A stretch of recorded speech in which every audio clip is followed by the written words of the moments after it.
UTSAZE durch.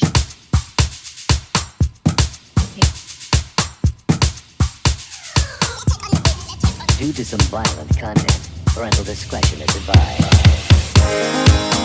The vandalist warenda, ikodorenda ngabafuzi womacha Friday. Vevala vamuleze yamanda majinga manda. Vafunzi womacha Friday, ndivafuna pala vachitoma vachiri.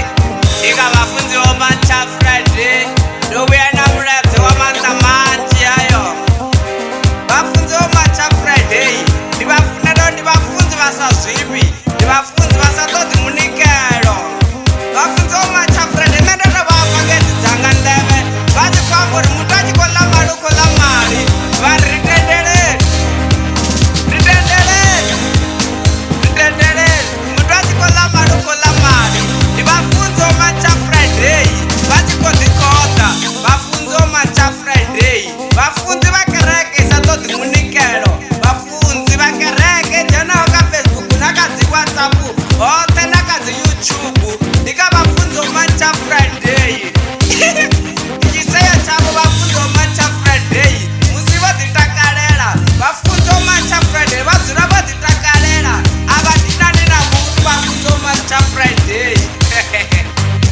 Ndibvenda tichiorenda ti ndichikwamanga vafunzi womacha Friday vevala vamiledzi yamanda majinga manda. Vamiledzi yamanda majinga manda. Kamba vafunzi womacha Friday vevala ritendere vevala vamanda majinga manda.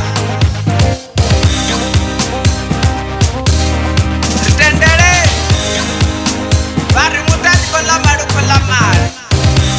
Ndivafunzi womacha Friday.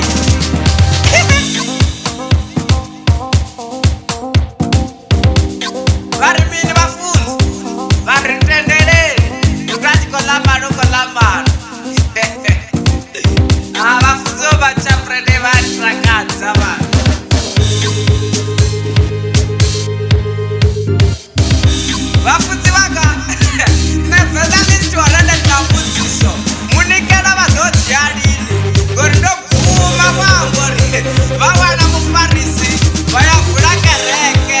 Vori vawana mufarisi na munikelo vakomudzivhura kereke vafunzi womacha Friday. Hai vafunzi vakada ndi vafunzi womacha Friday.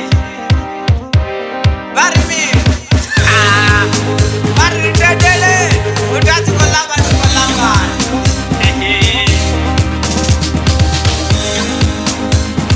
Vafunzi womacha Friday ndi vafunzi vashangolote.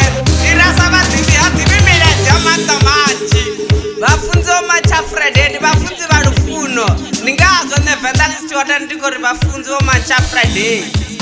Ndi vhendalist worenda nda.